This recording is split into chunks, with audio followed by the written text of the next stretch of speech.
Kwentong ito ay hango sa totoong buhay. Mula ito sa isa nating kabayo na itago na lang natin sa pangalang Caramon. Taong 1970, Bulacan. Sa paanan ng Apong Pulot, sa isang taniman na tinatawag na Sitio Antonio, nakatira si Caramon, isang matandang magsasaka na kilala sa buong paligid bilang bulag pero nakakakita. Hindi literal ang kanyang paningin. Bulag sa mga mata. Pero ang sabi ng mga matatanda, may mata ang kanyang isipan. Kayang maramdaman ng panganib o kung may nilalang na hindi tao ang lumalapit sa kanyang bakuran. Mag-isang naninirahan si Mang Ramon sa kanyang kubong kawayan. Walang asawa, walang anak. Bihira siyang bumaba sa bayan. Araw-araw inaakay lang siya ng kalabaw niyang si Kalso para makarating sa taniman. Walang kuryente sa kanyang lugar, pero sapat na ang liwanag ng araw at tapang ng pakiramdam para siya'y mabuhay. Ilang linggo na ang nakalipas nang magsimulang may mga alingas-ngas mula sa kabilang gilid ng bundok. Sabi ng ilan, may nilalang na dumudukot sa mga hayop tuwing gabi. Una ay mga kambing, sumunod ay mga manok.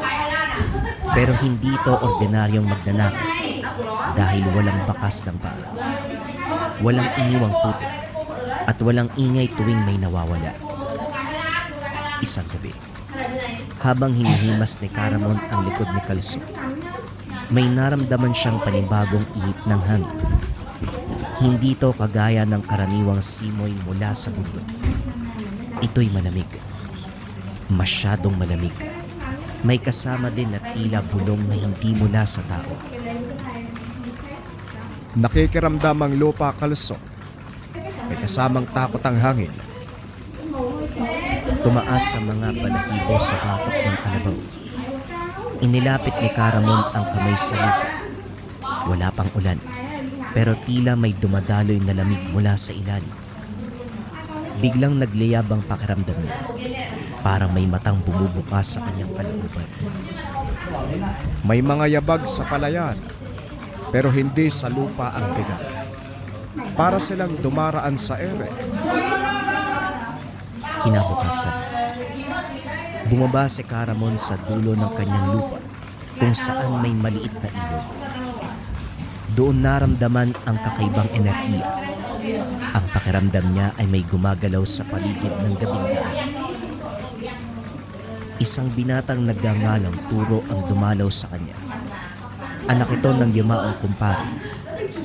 Galing bayan, may dalang isdang pinaksiw at pinapay. Gusto sana nitong humingi ng payo kung dapat bang lumipat na sila ng baryo dahil sa mga nawawalang hayop. Caramon, hindi po ako naniniwala kagad sa mga kwento-kwento. Pero ang tatay ko, dati niyong kainuman, palaging sinasabi sa amin na kayo raw ang nakakaramdam kung may masama sa paligid. Hindi ko kailangan ng mata para makita kung may baluktot sa paligid. Iba ang kilos ng lupa ngayon. Turo, hindi gutom ang sanhi ng pagkawala ng mga hayop. Parusa ito. Parusa? Kanino po? Sa mga sakib, sa mga hindi marunong magbigay galang sa kabundukan. Kung sino man ang nagputol ng punong libingan sa taas ng Antonio, siya ang tinatawag ng nilalang. Natigilan si Turo. Kamakailan lang may dayong nagngangalang Mang Lander na bumili ng ilang bahagi ng kabundukan para gawing taniman ng tubo. Walang pasabi. Pinutol nito ang matatandang balete sa gilid ng bangin. Ang sabi ng mga matatanda, doon daw naninirahan ang mga espiritu. Caramon, si Mang Lander, siya po ang nagputol ng balete. Kaya pala may mata ng agila sa panaginip ko. Tila isang nilalang na nilikha ng himagsik ng hangin at puso. Mabilis, mahaba ang anino, at ang mga mata ay parang apoy na galit. Tumahimik ang paligid. Hangin lang ang gumagalaw. Hindi na kumibusi puro. Sa isip niya tama si Caramon. Simula nang dumating ang dayuhan, parang may puwersang gumising sa bundok. Hindi na ito ang simpleng lugar na tinitirahan nila noon. Bumigat ang hangin sa sitio Antonio.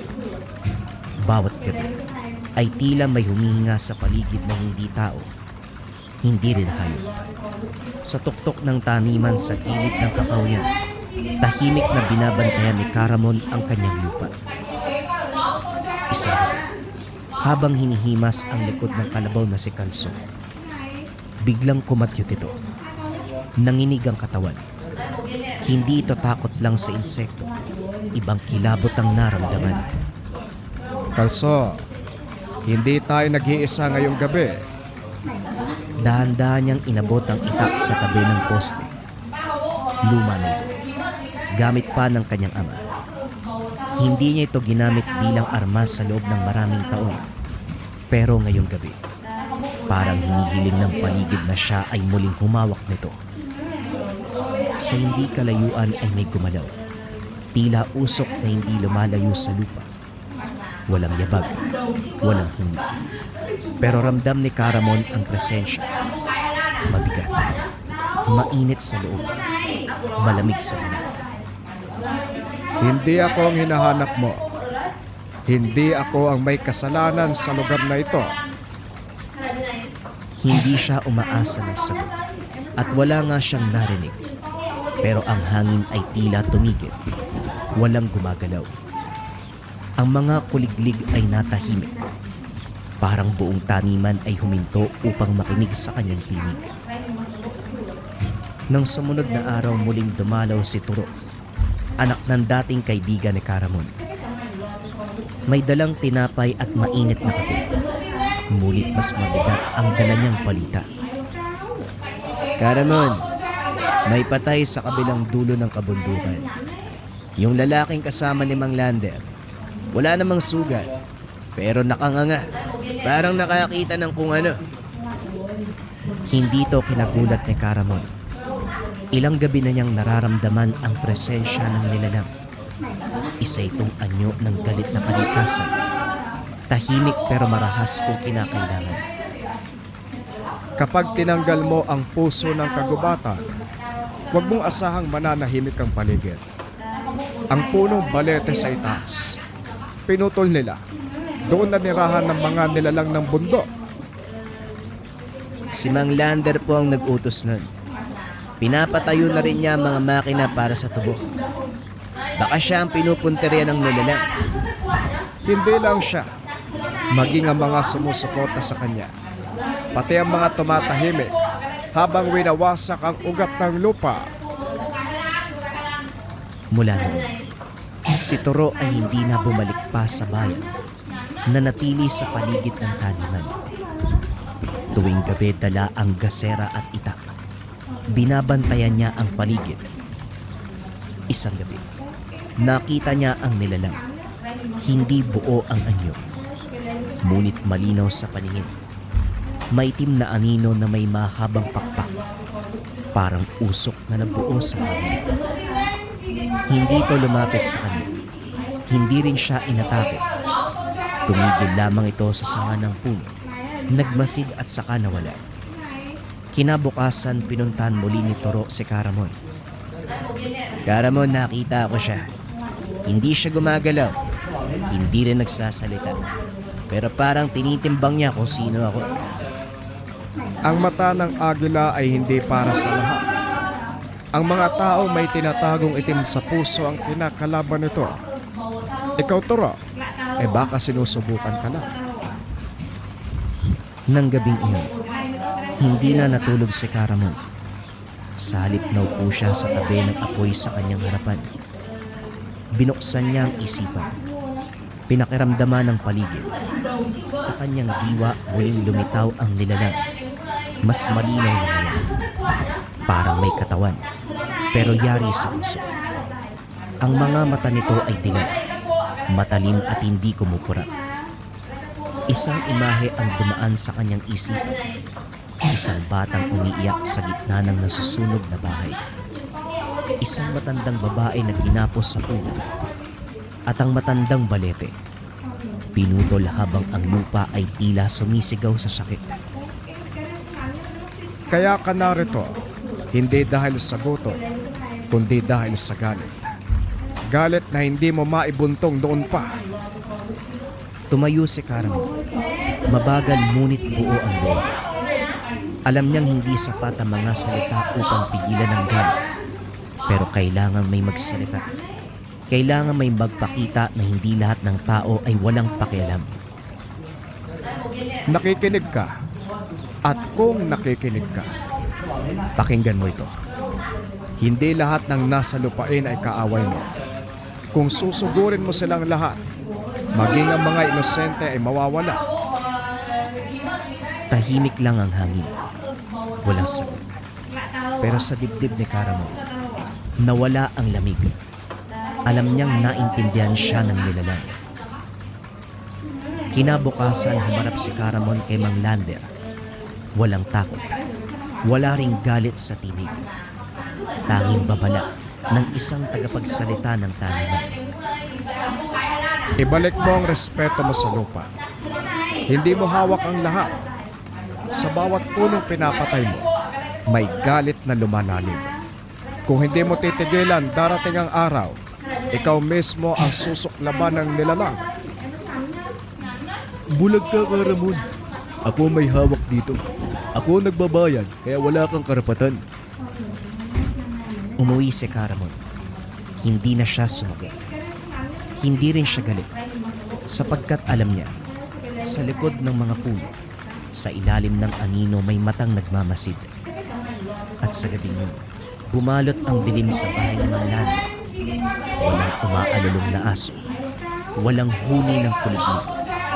At sa gitna ng sala ng lalaking nagkamali, nagliwanag ang dalawang matang dilaw. 2 araw matapos ang pagkikita ni Caramon at ni Mang Lander, tila mas mabigat ang hangin sa Sitio Antonio. Sa tuwing sumasapit ang hapon, unti-unting humihina ang mga tunog ng paligid. Ang mga ibon ay parang iniiwasan ang mga puno. Ang mga insekto ay bihirang narinig. Tahimik. Masyadong tahimik. Hindi to karaniwang katahimikan para kay Caramon. Alam niya na may mga bagay sa paligid na nagmamasid, nagbibilang ng hakbang, nag-aantay ng gabi. Nagsimula siyang gumising ng mas maaga, kahit hindi na siya halos natutulog. Hinawakan niya ang lupa sa paligid ng kubo. Tila kinakausap ang ugat ng taniman. Pinakikiramdaman niya ng sabihin ng hangin, ng tuyong damo, at ng mga tuyong dahon na hindi pa nababagsak. Hindi ako manghuhula, pero nararamdaman ko malapit na ang kilos ng nilalang. Hindi na ito lalayo pa. Lumapit si Turo. Dala ang ilang sako ng palay at ulam mula sa bayan. Nagpatuloy ang pagbabantay niya sa taniman. Lumalim na rin ang kanyang pakiramdam sa paligid. Paminsan, ramdam niyang parang may mata sa likod ng kanyang ulo. Nanonood habang siya'y kumakain o nag-iigib. Caramon, kahapon lang. Nakita ko mga paa ng mga baboy sa kubo ni Mang Lander. Wala nang laman, pero walang bakas ng kagat. Parang kinalas ng malinis. Hindi ang nilalang ang kumakain. Hindi yung gutom. Iba ang hinahanap niya. Kadalasan po gabi siya lumilitaw. Pero kanina pa umaga na. Habang nagdidilig ako, naramdaman ko may nakatayo sa may tabing salingan. Sa tuwing papalapit ang anino sa araw, ibig sabihin, palapit na rin sa harapan natin ang pasya niya. Nagpatuloy ang dalawa sa araw-araw na gawain. Si Turo kahit kabado, mas piniling manatili. Naramdaman niyang hindi lang basta galit ang dala ng nilalang. May hinahanap itong hustisya. At parang sa piling ni Caramon, mas ligtas ang pakiramdam. Isang hapon habang papalubog ang araw, may dumaang dalawang lalaki sa ilalim ng taniman. May dalang palakol, galing kay Mang Lander. Utos daw na linisin ang dating kinaroroonan ng punong balete. Naroon si Caramon sa lilim ng kubo. Pinapainom si Kalso. Nang marinig ang pagtama ng palakol sa putol na ugat ng punong balete, napalingon siya. Walang mata, pero alam niyang doon nang galing ang tunog. Hindi pa rin sila natuto. Tumayo siya. Mabagal pero buo ang kalooban. Nilapitan ng lugar. Hindi siya nagsalita kagad. Hinayaan na munang tumigil ang dalawang lalaki sa pagtutol. Pumasok siya sa damuhan. Huminto sa gitna ng sanga at saka nagsalita. Walang halagang damo ang sinasaktan nyo. Ang pinupukpok nyo. Baka magkaroon kayo ng malaking problema dyan. Caramon, trabaho lang po. Sinabi ni Mang Lander, linisin daw po namin eh. May itatayo daw siya. Kubo sa ibabaw ng sugat ng lupa. Wala kayong respeto. Pero hindi ako huhusga sa inyo. Umalis siya nang hindi tumitingin sa likod. Sa puso niya, alam niyang darating ang gabi na may bibisita sa mga taong yun. Hindi niya na kailangan pang sabihan ang nilalang. Ang lupa mismo ang magdadala ng mensahe. Kinagabihan, dumaan ang isang ihip ng malamig na hangin mula sa bundok. Walang ulap sa langit, pero tila nabalot ng anino ang kabuuan ng taniman. Nasa loob ng kubo si Caramon, nakasandal sa kawayan. Pinikit ang mga mata, pinapakiramdaman ang katahimikan.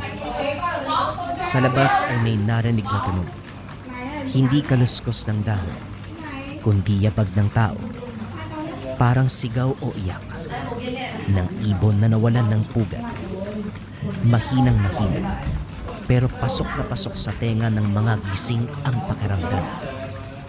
Si Turo, na noon ay nakahiga sa may sino, biglang bumangon at tinignan ng taniman. May nakita siyang anino sa itaas ng punong kawayan. Dalawang mata na dilaw. Tinitigan lang siya nito, pero hindi siya nilapitan. Tumingin ito sa direksyon ng bahay ni Mang Lander. Sa oras din na yun, bumalot ang ingay sa may dulo ng taniman. May sigaw, may klinig, naging katahimikan.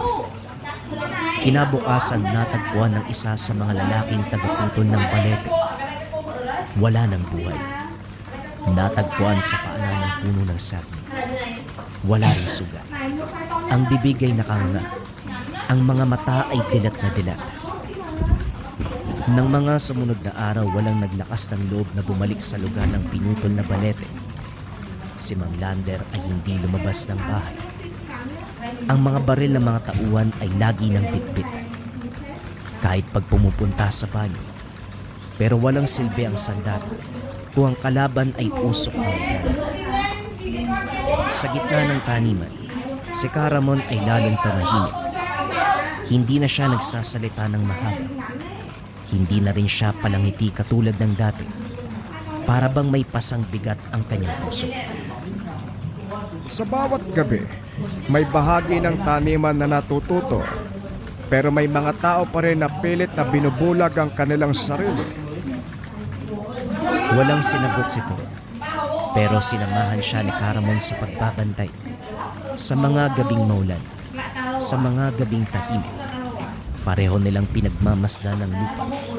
At sa bawat araw na lumilipas, mas lumalalim ang koneksyon ng matanda sa nilalang. Hanggang isang umaga, nakita ni Caramon ang kanyang taniman. May mga bagong usbong. Ang mga saging ay muling namunga. Ang mga ibon ay bumalik sa puno. Parang naghilom ang isang sugat.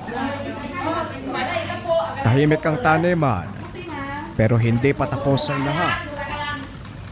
Matapos ang gabi, muling lumitaw ang nilalang sa dulo ng taniman. Hindi kagad bumalik ang katahimikan. Habang natutulog si Caramon sa loob ng kanyang kubo, bumigat ang paghinga. Hindi dahil sa pagod, kundi dahil sa panaginip. Sa kanyang panaginip, nasa gitna siya ng tuyong taniman. Patay ang mga damo. Itim ang langit. Sa gitna ng lupa ay may ugat na gumagalaw. Parang ahas na pilit umaahon mula sa ilalim. At sa dulo ng ugat na yun, may nakaupong matandang babae. Nakayuko, nakasuot ng basahan. Pero ang mata, parehas sa nilalaki. Dilaw, matalim, na tila umaabot hanggang kaluluwa. Ramon, tinanggap mo ang paningin, pero hindi mo pa tinatanggap ang tungkulin. Sino ka? Ako ang alaala ng unang tagapangalaga. At ikaw ang huling natitirang mata ng taniman. Hindi ako tagapangalaga. Isa lang ako magsasakang natutong makiramdam sa lupa. Hindi sapat ang makiramdam. Kailangan mong pumagitna. Dahil kung hindi mo pipigilan ng galit, lahat ay lalamunin ng lupa. Biglang nagdilim ang panaginip at mula sa ilalim ng tuyong lupa, isang sigaw ang umalingaw-ngaw.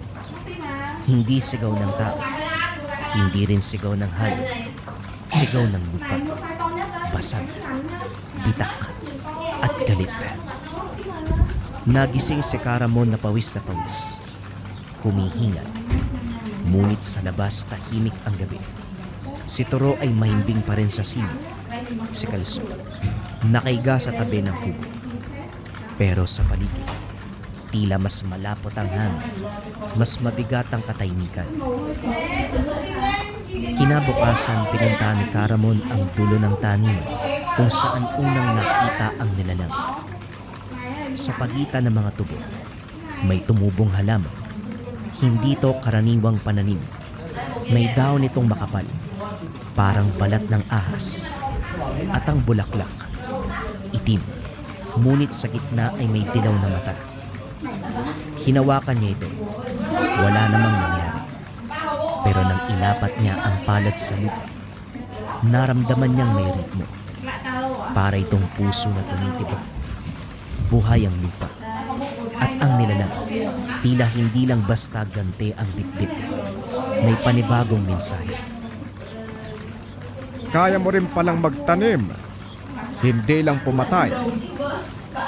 Ilang araw pa may dumating na matandang babae sa Sitio Antonio.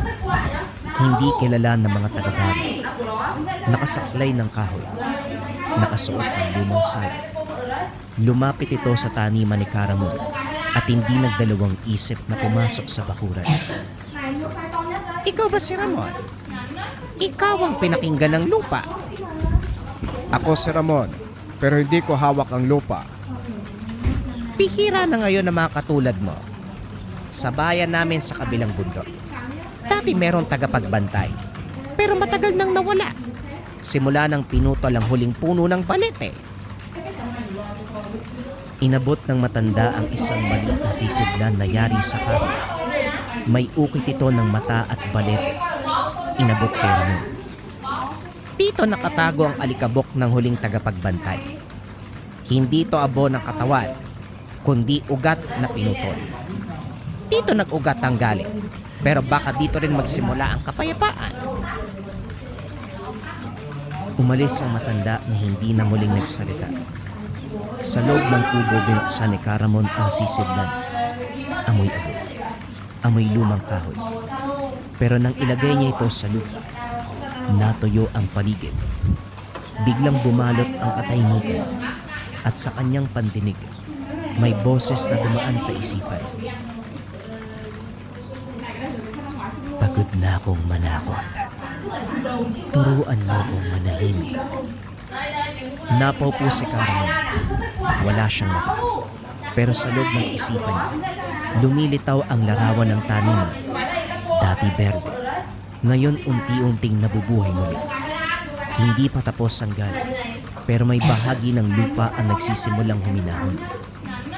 Nang gabing iyon, habang natutulog si Toro, lumapit si Caramon sa may gilid ng taniman.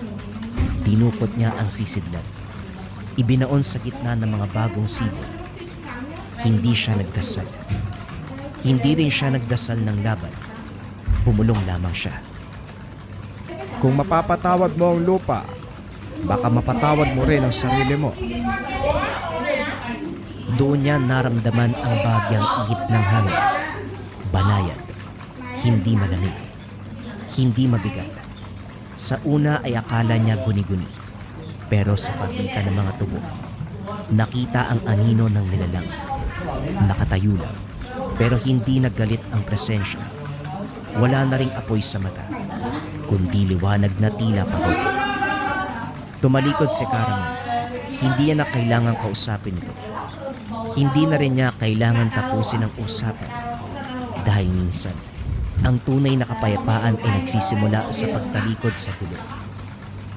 Kinabukasan, sa ilalim ng tahimik na araw, isang bagong sibol na bulaklak ang lumabas. Hindi kulay dilaw, hindi rin itim. Kulay berde na parang bagong dahon. Lumipas sa mga araw, akala ng ilan sa baryo na tapos na ang kaguluhan. Wala nang nawawalang hayop. Wala na ring katawan na natatagpuan sa umaga. Bumalik ang katahimikan. Pero para kay Ramon, ang katahimikan ay hindi laging kapayapaan. Minsan, ito ang pinakadelikadong bahagi bago dumating ang tunay na sakuna. Pagkabangon niya, hinahaplos ang lupa. Wala siyang sinasabi pero nakikinig siya. Sa kanyang pakiramdam may inipon ang lupa. Parang may galit na hindi pa lubusang na ilalabas. Isa pa, habang pinapainom niya si Kalso, dumating si Tula. Madungis ang damit. Tumakbo mula sa bayan. Walang dalang tinapay, walang ulam, pero purong kaba ang mukha. Caramon, si Mang Lander. Umalis kanina papuntang sentro para bumili daw ng bagong makina. Pero bago siya nakalayo, may sumabog na gulong ng sasakyan. Walang tumama, walang pako, pero parang may humila mula sa ilalim ng lupa. Hindi lang puno ang binubuhay nila para wasakin. Binabarena nila ang ugat. At ngayon, ugat na ang sumasagot. Tahimik si Toro. Hindi niya alam kung matatakot siya para kay Mang Lander o matutuwa na unti-unting nabibigyan ng hustisya ang mga inapi. Pero isang bagay ang sigurado. Hindi nito basta kwento. Ang lupa ay gising. Kinagabihan muli silang nagbantay ni Caramon. Sa gitna ng gabi, may mga tunog sa ilalim ng lupa. Hindi lindol, hindi kaluskos. Parang may huminga sa ilalim ng kanina. Muli nilang nakita ang nilalang. Nakatayo sa dulo ng mga tanim na tubo. Hindi katulad ng dati. Ngayon malinaw na ang anyo. Mahaba ang katawan. Parang usok na naging laman. Ang mga mata ay dilaw na parang sinag ng araw sa pagitan ng lupa at sa kanyang dibdib. Tila may hugis ng punong palit. Nakaukit na parang pilat. Hindi ito lumapit. Pero ang paligid ay tila yumuko sa presensya nito. Ang hangin ay tumigil. Ang damo ay hindi gumalaw. Si Caramon, kahit hindi nakakakita, ay lumapit. Naririnig kita. Nararamdaman kita. Pero hindi mo kailangan maghigante habang buhay. Kung ang ugat mo ay hindi na kayang hilumin ng katahimikan, ano ang susunod mong akbang? Hindi sumagot ang nilalang. Pero dahan-dahang tumalikod at lumayo. Naglaho sa pagitan ng mga tubo. Sa umaga, napansin nila ang lupang nilakaran nito. Hindi durog, hindi rin natapakan. Bagkus may mga bagong sibol ng halaman na hindi nila itinanim. Doon naisip ni Caramon, baka hindi pagwasak ang habol ng nilalang. Baka may nilikha itong panibago. Hindi lahat ng galit ay may layuning pumatay. May galit na humukubog sa panibagong buhay. Ngunit hindi pa tapos ang pagsubok. Sa kabilang bahagi ng kabundukan ay may bagong negosyanteng dumating. Galing Maynila, may balak na gawing resort ang bahagi ng gubat. Nag-ipon ng ilang taga-baryo. Dinala ang balita kay Caramon. Gusto nilang malaman kung dapat bang hayaan o pigilan. Karamon, hindi po namin alam ang gagawin ang sabi nila. Meron daw permit galing bayan. Pero natatakot kami baka kung ano mangyari sa amin eh. Hindi ko masusugpo ang darating, pero pwede ko kayong balaan. Huwag niyong galitin ang kalikasan. Mamamatay kayo. Ilang araw pa dumating ang mga truck. May dalang materyales. May mga taong naglalakad na parang walang respeto sa paligid. Pinuputol ang mga halaman. Nagtatawanan sa lilim ng matandang puno. Nang gabing iyon, si Caramon ay muling pumikit sa harapan ng apo. Inilapad ang palad sa lupa at sa kanyang diwa. May naririnig na panibagong tinig. Hindi galit, kundi pakiusap. Ano ang dapat gawin? Hindi niya alam kung mula ito sa nilalang o sa mismong kalikasan. Pero sinagot niya ito. Ipakita mo na kaya mong huminto. Hindi lang puro pagwasa. Kung hindi ka titigil, baka pati kabutihan ay mawala.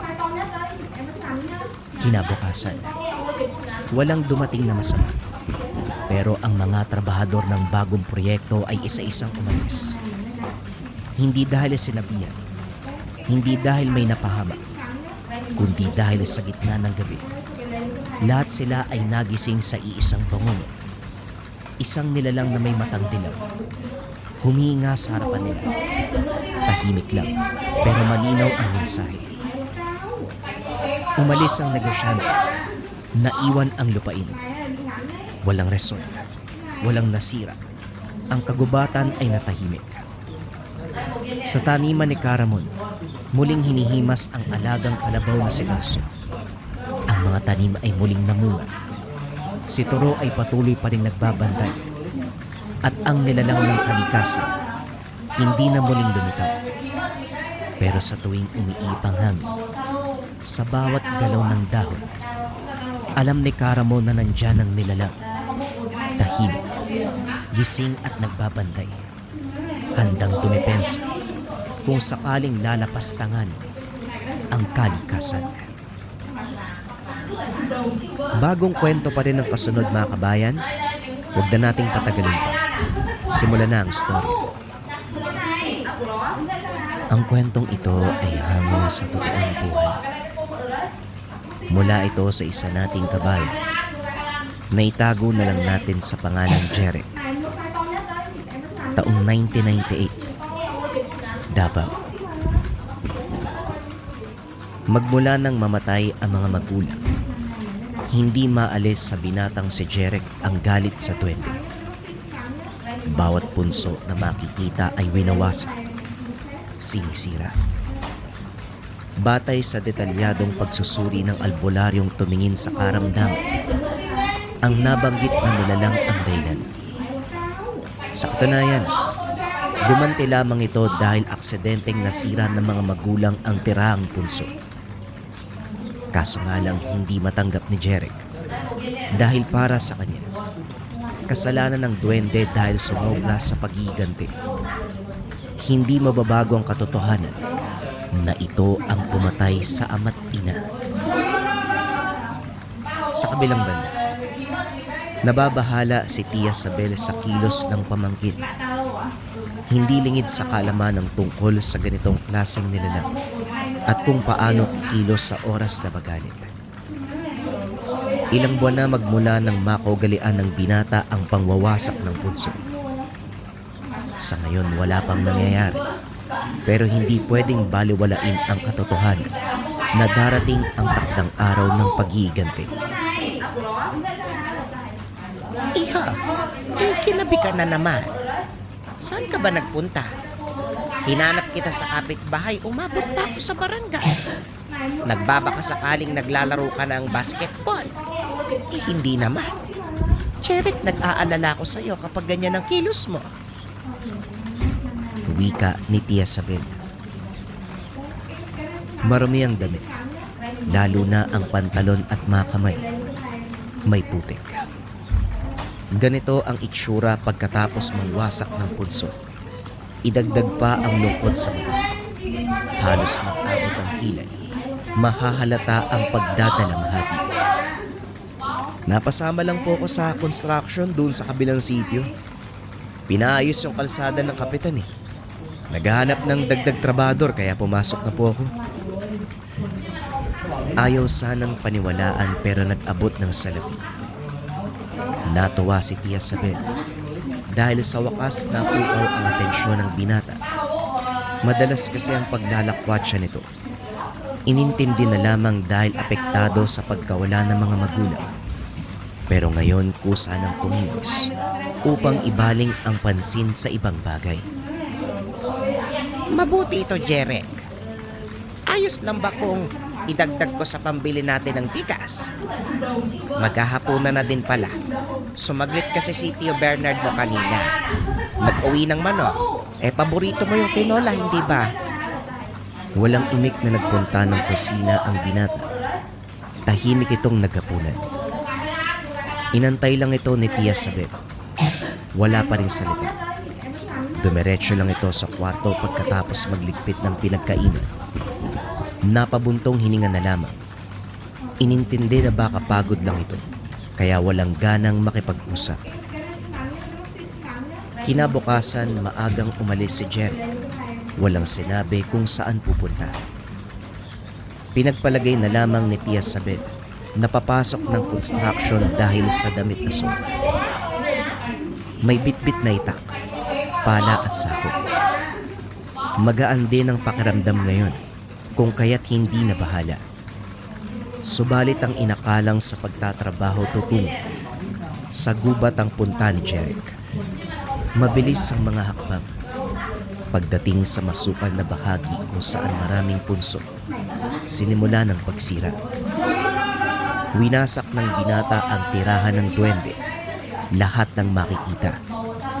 Ibinuhos ang galit sa bawat pagbungkal. Pagkatapos wasakin ang gabundok na lupa, nagukay ng hanggang 2 dangkal. Binuhusan ng gaas, sinindihan at sinulog. Tuwang-tuwa si Jeric habang pinapanood ang paligid. Mahina lang ang apoy, pero sapat na para sa kanya. Tignan na lang natin kung may duwende pang makaligtas. Pinatay niyo mga magulang ko, kaya papatayin ko rin kayo. Ubusin ko ang lahi niyo, kahit gaano pa kayo karami. Nawala ang tuwa nang biglang bumuhos ang ulan. Kasabay ng pagtalikod ay naapula ang apoy. Gayunpaman, hindi pa rin ang hinayang dahil nagawa ang sadya. Upang maging makatotohanan ang naisip ng tiyahin na sa construction siya pupunta. Nanatili muna sa tahanan ng kaibigan. Doon nag-aliw kasama ang iba pang barkada na mahilig din sa pagsusugal. Pagsasabong ng gagamba ang pinagkakaabalahan.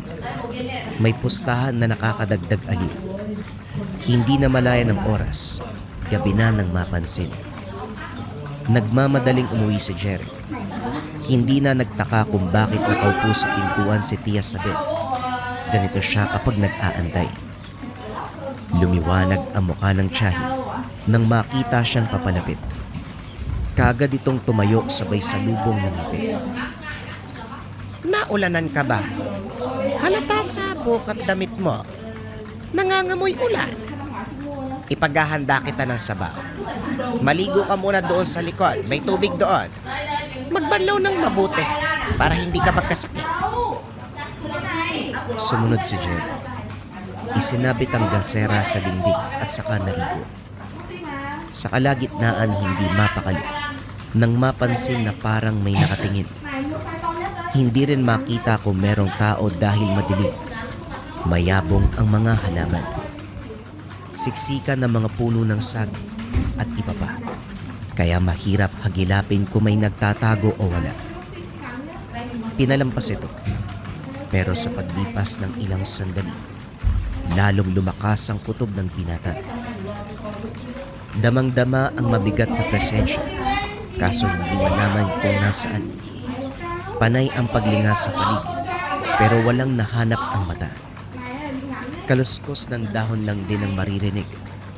Nang tumagal, lakas loob na nagsalita si Jeric. Kung may tao man dyan, magpakita ka. Huwag kang timang na nagtatago para manakot. Hindi ka nakakatuwa. Kapag hindi ako nakapagpigil, wawasakin ko yung ulo mo. Paninindak ng binata. Nang masipat ang nakasabit na maso, nilapitan niya. Tinangkang kunin kaso mahigpit ang pagkakatali ng hawakan. Ibinaling na lamang ang pansin sa paligid. Sa puntong ito, may yabag na naririnig. Pahinto-hinto na parabang naghahanap ng tamang pwesto. Sa ihip ng hangin, napasinghap si Jeric sa lamig.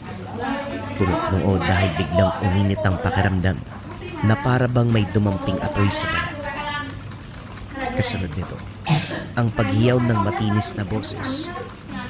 Sa gulat ay dali-daling pumasok ng tahanan ng binata. Dumiretso na rin ng kwarto para makapagbihis. Sumilip sa bintana. Nakapwesto ito sa pinagliguan kanina. Sinuri ang paligid kaso madilim lamang ang nakikita. Iwinaksin na lang din. Nagtungo ng kusina para kumain. Sa kalagitnaan ng hapunan, panay lingon sa bintana. Hindi maunawaan ni Jeric ang sarili.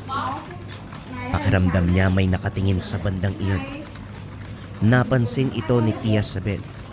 Hindi rin mapakali dahil sa paulit-ulit na pagsulyap ng binata. May problema ba, Jere? Kanina ka pa tumitingin sa bintana. Wala naman po, Tia. May tinitignan lang. Mauna na po kayo matulog. Ako na po magliligpit. O sige, kung hindi na kaya ng mga mata mo, inaantok ka na kasi no. Sa planggana mo na lang ilagay ang pinagkainan. Bukas ko na huhugasan. Tumango ang binata. Nang siya na lamang ang naiwan sa kusina, dali-daling binuksan ang bintana para silipin ang labas. Sa puntong ito, may anino ng taong rumihistro sa lupa. Kaso nga, walang kahit na sinong nakatayo. Tanging anino lamang ang naroon. Kasabay nito ang mabigat na presensya. Batay sa anino, isang matandang lalaki. Mahaba ang balbas. Mataba. Malaki ang pangangatawan. Trianggulo ang hugis ng sombrero. Nakatindig lang ito at hindi gumagalaw. Pinitigang mabuti ni Jeric ang anino hanggang sa unti-unting luminaw ang muka. Kaso nga lang, hindi kayang titigan. Nakakakilabot ang itsura. Kagad siyang nagsara ng bintana at kabadong tumakbo patungo ng silid. Hindi pa rin mapakali dahil parang nasa malapitan ng nilalang. Idagdag pa ang paulit-ulit na pagsagi ng itsura nito sa isipan. Kulubot ang muka. Makapalang mga kilay. Mahaba ang balbas. Makapalang labi. Malaki ang ilong. Naglalabasan ang malalaking ngipin. Nanlilisik ang itim ng mga mata. Kahit anong pagbuksi ay hindi pa rin nawawala. Nahirapan sa pagtulog dahil sa ideyang baka bigla itong lumitaw. Kahit pikit o mulat, nakikita pa rin ang pagmumukha nito. Hindi nakatulog hanggang sinikata ng araw. Nagulat si Tia Sabel sa pagbungad ng pamangkin. Sobrang lalim ng mata nito at halatang walang tulog. Walang gana sa pagkilos dahil pagod. Pabagsak itong naupo sa harapan ng mesa. Jere, kung ibang tao yung makakakita, iisipin sabog ka eh. Ano bang nangyari? Nagpuyat ka ba? Hindi po ako nakatulog kagabi, parang ginugulo ko ng demonyo eh. May itsura akong nakikita, pero hindi ko alam kung totoo ba o baka pinaglalaroan lang ako ng isipan ko eh. Natigilan si Tia Sabel. Kunot noong napatitig sa pamangkin. O baka naman tinamaan ka lang ng lagnat. Pawak nga sa noo. Hindi ka naman mainit ah. Kagabi baka mo. Sana ginising mo ko. Sandali, magkahatas ka, huwag ka magkape. Magugulay din ako ngayon para manumbalik ang lakas mo. May lakad ka ba? Ay siguro huwag ka na munang umalis. Magpahinga ka muna. Igigit sana ni Jeric na nagkakamali ito ng inakala. Kaso wala ring lakas para magsalita. Hinayaan na lamang ang tiyahin na asikasuhin siya. Naghain ng gulay, sabaw, pati na ang inalagaang manok ay kinatay para lang merong maibigay. Nangutang pa ito ng tinapay at biskwit sa tindahan para lamang may mapakain sa kanya. Napabuntong hininga ang binata. Pagsapit ng hapon dumating ang chewing si Bernard. Maging ito man ay nag-aalala sa kalagayan ni Jeric. Hindi kasi makapagsalita. Nangihina. Pagod na pagod. Babalik sana kagad sa trabaho pero lumiban muna para mapagtuunan ng pansin ang binata. Walang anak ang mga ito, kaya siya na ang naturingan. Kahit 18 taong gulang na, parang bata siya kung mag-alala ang mga ito. Muli, hindi makapagreklamo dahil maging boses ay ayaw makisama. Lumipas sa mga araw na ganun pa rin ang sitwasyon. Hindi makakilo si Jeric. Umabot sa punto na nakahiga na lamang o nakaupo. Tango at iling ang nagagawa dahil hindi makapagsalita. Kinakabahan na si Tia Sabel, maging si Tio Bernard.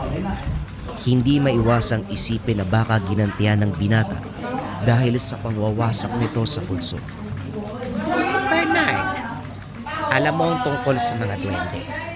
Minsan ka na rin nabiktima ng mga ito. Sa tingin mo ba kumilos na sila at binalikan si Jeric? Sabel, masyado ka nag-iisip ng masama. Baka resulta lang yan ng hindi pagkain sa gustong oras. Ilang beses na siyang nalipasan Nagpapaulan pa. Ikaw na nga mismo nagsabi, kung minsan napapansin mong madaling araw nang bumabalik yan. Malay natin dahil sa kakulitan, naapektuhan ng kalusugan. Hayaan mo. Luluwas ako ng bayan. Meron akong kakilalang doktor doon sa sentro. Magtatanong ako kung anong pwedeng ibigay na gamot. Magtiwala ka lang Gagaling yan si Jeric. Kahit ganyan ang batang yan, alam kong malakas yan. Nagpaalam na ito para magtungo sa bayan. Si Tia Sabel, ipinagpatuloy ang naudlot na gawaing bahay. Si Jeric sa kabilang banda, nakaupo sa bakuran, sa lilim ng puno. Tahimik na pinapanood ang naghahabolang manok sa unahan. Hindi nagtagal ay may napansing figura sa hindi kalayuan. Siksikan ng puno ng gabi doon. Medyo madilim dahil nasa lilim ng naglalaki ang puno. Habang lumilipas ang sandali, naguhugis tao ang figura na parang isang bata. Kung pagbabatayan ang laki ng tao ay halos hanggang tuhod na. Nanlaki ang mga mata ni Jeric sa nakita. Sa paggapang ng takot, nanginig ang buong katawan ng binata. Dali-daling hinampas ang upuan para maglikha ng ingay dahil parang napaparalisa ang kabuuan. Lumapit naman si Tia Sabel. Nataranta nang makita ang kalagayan ng pamangkin. Nanigas ang katawan. Mainit na mainit. Napako sa isang direksyon ng tingin. Humalinghing na parabang may gustong sabihin, pero walang salita na lumalabas. Inakay na lamang ito papasok ng tahanan. Pinaypayan habang inaalalayan sa pag-inom ng tubig. Nilagyan ng bimpo ang noo. Pinahira na rin ng mainit na tubig ang katawan para maibsan ang paninigas. Inaatake ka ba, Jeric? Wala akong alam sa pagbibigay ng paunang lunas sa kalagayan katulad nito. Diyos ko, umalis pa naman ang chewin mo. Hindi mapakali si Tia Sabel. Natatakot na rin dahil imbis na bumuti, lumala ang sitwasyon ni Jeric. Namumutla na ito. Nagdidiliryo. Biglang tumaas ang lagnat. Ang katawan ay naninigas pa rin. Bahagyang tumabingi ang bibig. Kahit anong pagtawag ay hindi na nakakarinig. Naluluhang pabalik-balik sa pintuan ng tiyahin. Sinisilip kung nariyan na ba ang asawa para ibalita ang kaganapan sa kabutihang palad. Makalipas ang ilang oras ay umuwi si Tio Bernard. Hindi nag-atubiling kinarga ang pamangkin. Isinakay ng tricycle at itinakbo sa bayan. Sinuri ng doktor. Ang tanging lumabas sa resulta ay lagnat. Sa sobrang taas ng temperatura ng katawan, ito ang kinalabasan. Nang bumuti ang kalagayan matapos makainom ng gamot, pinayagan silang umuwi pagsapit ng hapon. Nagbigay na rin ng reseta. Hindi mo mapipilit ang binatang yan. Kilala mo si Jere. Hindi pa yan nakakalimot sa sakit ng pagkawala ng mga magulang niya. Kaya aalis siya ng bahay para maglibang. Pipigilan ko pa yan eh. Sa ganung paraan siya sumasaya. Naglilibang nga ba ang bata?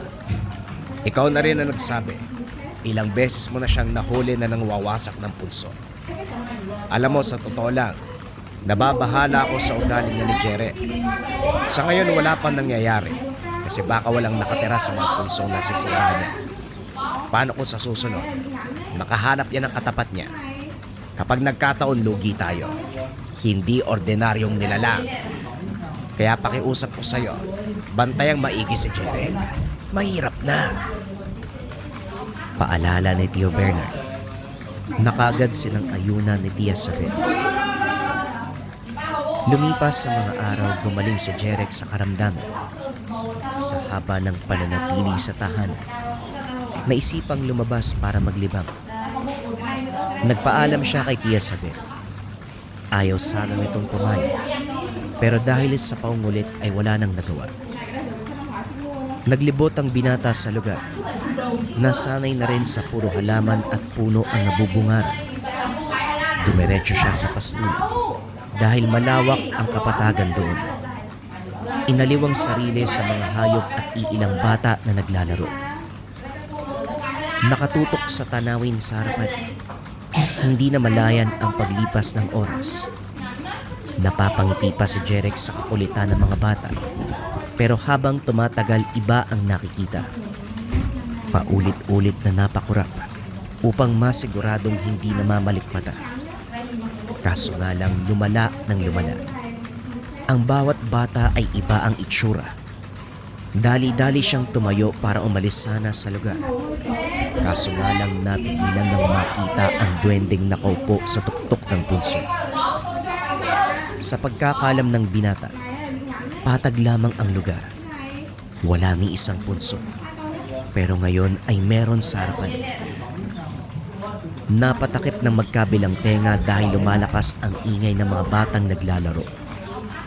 Hindi normal ang mga boses. Para bang dumodoble. May naririnig pa na boses matanda. Minsan may boses ng sanggol. Napabuluktot na lamang sa kanilalagyan dahil sumakit na ang pandinig. Nakakarinde ang ingay ng paligid. Idagdag pa ang nakakakilabot na halakhak ng duwende. Naalerto si Jerek nang lumapit ang nilalang. Walang pasabing sinampal. Maraming tirahan ng winasak mo, binata. Siguro naman, handa kang pagdusahan ng kaakibat na parusa. Hindi man naglakas loob ang mga kalahi ko sa paniningil sa'yo. Pues iba ko. Hindi ko mapapalampas ang paninira mo sa pinaghirapan kong bunuin. Huwag kang mag-alala. Hindi naman kita papatayin kagad eh. Dahan-dahan lang. Hanggang sa matutunan mong pahalagahan ng mga bagay-bagay. Gawa man ng konkretong materyales o gawa ng kalikasan. Hindi ko ugali ang manghamak ng tao dahil nabibilang ako sa uri ng duwendeng mabubuti. Pero hindi maganda ang ginagawa mo. Magdusa ka, binata. Magdusa ka hanggang sa matuto. Sa muling pagsampal ng duwende, naramdaman ni Jerek ang unti-unting pagtigas ng kalahating katawan. Makaraan ng ilang segundo, ang kaliwang bahagi naman. Mula mata hanggang talampakan ay namanhid. Hindi makaramdam. Hindi maigalaw. Apektado maging ang pananalita at paningin ng isang mata. Nakakalakad pa naman pero halos pagapag. Natatarantang binaybayang daan pa uwi. Napasigaw si Tia Sabel nang makita siyang gumagapang sa labas. Nang lapitan, natulala sa itsura ng binata. Tabingi ang bibig, namumutla. Paralisado ang kalahating katawan. Dali-dali itong inalalayan para makapasok. Hindi makausap kaya ang mga katanungan ay hindi rin maitanong. Naluluwang napayakap ang tiyahin. Gayon din si Jeric na natatakot. Hindi matanggap ang nangyayari. Kinabukasan umuwi si Tio Bernard. Maging ito ay hindi makapaniwala sa naabutan. Muling pinakonsulta sa doktor. Nanatili sila ng ilang sandali sa lugar. Pinauwi rin matapos bumaba ng presyon. Hanggang doon lamang ang maitutulong dahil hindi ospital ang tinakbuhan. Isa lamang itong pampublikong klinika na limitado ang kagamitan. Sinabihan silang dalhin sa magandang ospital pero si Tio Bernard at Tia Sabel na ang umayaw. Masyado silang kapos para sa ganitong bagay. Inuwi na lamang nila si Jeric. Pinainom ng resetang gamot. Inalaga ang mabuti. Si Tio Bernard ay kumuha ng isa pang trabaho. Nagtatrabaho sa umaga. Kumakayod pa sa gabi. Kinakailangang doble kita para matugunan ang gamot ni Jeric. May kamahalan. Si Tia Sabel ay tumatanggap na rin ng labada sa tahanan, pangdagdag sa gastusin. Asikasong asikaso si Jeric na hindi na alam ng chewing at shahin ang salitang pahinga. Sinusubuan pa sa oras ng pagkain. Pinapahiran ng mainit na bimpo ang paralisadong katawan para kahit papano ay makaramdam ng kaginhawaan. Kung minsan pa, nahihimatay si Tia Sabel dahil wala ng lakas. Sa sitwasyon, unti-unting napukaw ang atensyon ni Jeric. Naluluwa sa tuwing aasikasuhin ng tiyahin at chewing. Hindi maiwasang sisihin ang sarili. Kaso wala siyang boses para ilabas ang saloobin. Tinapon lahat sa kalooban at tanging pag-iyak na lamang ang nagagawa. Sa kabila nito, patuloy pa rin siyang ginugulo ng duwende. Nasisipat ito sa tahanan. Kapag lilitaw, kilabot ang hatid na pakiramdam. Pipikit na lamang ang binata kapag lalapit ng husto para mukhaan siyang makarang. Pabigla-bigla. Masakit sa tuwing nagpapakita. Pero dahil walang boses ay hindi makasigaw. Hindi rin makagalaw para iilag ang sarili. Patuloy na nagtataka si Tia Isabel dahil paminsan ay namumula ang mukha. Jeric, nahulog ka ba? Tumama ba ang mukha mo sa sakit? Kapag may kailangan ka, tapos nasa kusina ko, nasa labas, hampasin mo lang yung planggana. Kapag narinig ko, lalapit ako sa iyo. Sinabi ko na yan, hindi ba? Pula ng pisngi mo, namamagaya. Oh, Jen, ayos ka lang ba? Bakit parang natatakot ka? Wika ni Tia Sabel nang mapansin ang panginig ng binata. Nakatuon ang nanglalaking mata sa likuran niya. Kaso kahit lingunin ng lingunin, walang nakikita. Takot na takot ang binata. Nangungusap ang mga mata pero hindi maunawaan. Niyakap na lamang niya ito para patahanin. Sa kabilang banda, hindi magawang kumalma ni Jeric kahit pa mahigpit ang yakap ng tiyahin. Nasa likuran nito ang duwende. Batay sa galaw ng nilalang ay may masamang gagawin sa tiyahin. Pero hindi naman tinutuloy. Binabaliw lamang ang utak ni Jeric. Hindi nagtagal. Narinig ang boses ng nilalang sa isipan. Kumusta ka? Hindi ka pa ba natututo sa pagpapahirap ko sa'yo? O baka pwede pang dagdagan?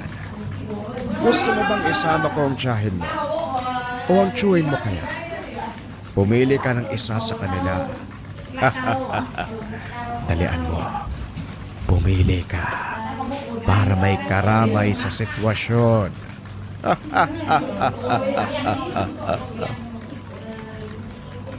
Naikuyom ni Jeric ang kanang kamay, pero hanggang doon lamang. Natatakot siyang magpakita ng anumang reaksyon dahil baka lalong mag-alala ang tiyuhin. Paulit-ulit siyang sumisigaw sa isipan. Pinapaalis ang nilalang. Pilit itinataboy, pero nanatili ito sa tahanan. Naupo sa bintana. Patuloy na tinatakot si Jeric. Sa paglipas ng mga araw, lalong lumala ang sitwasyon. Nakaratay na lamang ang binata dahil kahit ang pag-upo ay hindi na magawa. Hindi lang kalahati ang paralisado, kundi ang buong katawan. Tubig at lugaw na lang din ang tinatanggap ng sikmura. Hindi malulunok ang kanin at anumang ulam. Sabi, lumalala na ang sitwasyon ni Jeric. Hindi na madaan ang anumang gamot yan. Hindi na nga malunok eh. Kung itatakbo natin siya sa ospital, hindi rin tatanggapin dahil wala naman tayong pera. Siguro, dapat na lang natin tanggapin ang katotohanan na balang araw mawawala ang pamangkin mo. Masakit po. Tinuring nating anak eh, pero ano bang magagawa natin kung Diyos na magpapasya sa buhay niya? Wika ni Tio Bernard. Nasa sulok si Tia Sabel. Nakasubsob ang mukha sa mga palad na humahagulgol. Paano kung maghanap tayo ng milagrosong santo? Baka magkaroon ng himala. Bernard, nawala na sa akin ang ina niya. Pati pa naman si Jeric na pamangkin ko. Ilang taon pa lang natin siyang nakasama tapos mawawala ka agad. Huwag naman gano'n. Huwag naman. Sabel, magmula nung unang araw na dumating sa atin ang batang yan, pinagdasal ko na sana malis sa isip ang paghihiganti sa pagkawala ng mga magulang. Kaso nga lang kahit anong pagdarasal, wala namang nangyari. Labag din sa kalooban ko bumitaw. Pero kung ito ang kapalaran niya, wala tayong magagawa. Tao lang din tayo. Hindi. Ayoko sukuan si Jerry. Bahala na kung paralisado siya habang buhay. Basta wag lang yan punit sa atin. Aalagaan ko siya. Aalagaan ko siya. Narinig ni Jeric ang lahat ng pinag-uusapan. Sumisikip ang dibdib. Lihim na umiiyak. Makaraan ng ilang sandali lumitaw ang duwende. Napamura sa isipan ng binata nang bumungad ang nilalang. Galit na galit siya. Sumisigaw sa isip. Gustong saktan para makaganti. Inotel, may lakas ng loob ka pang magsalita sa isipan.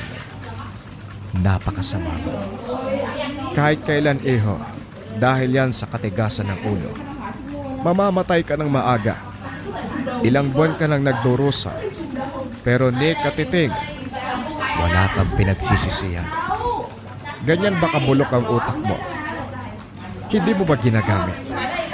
Inutil. Iho, sa ganitong sitwasyon, kailangan mo ang isip, pag-unawa, para maintindihan kung ano ang kahalagahan.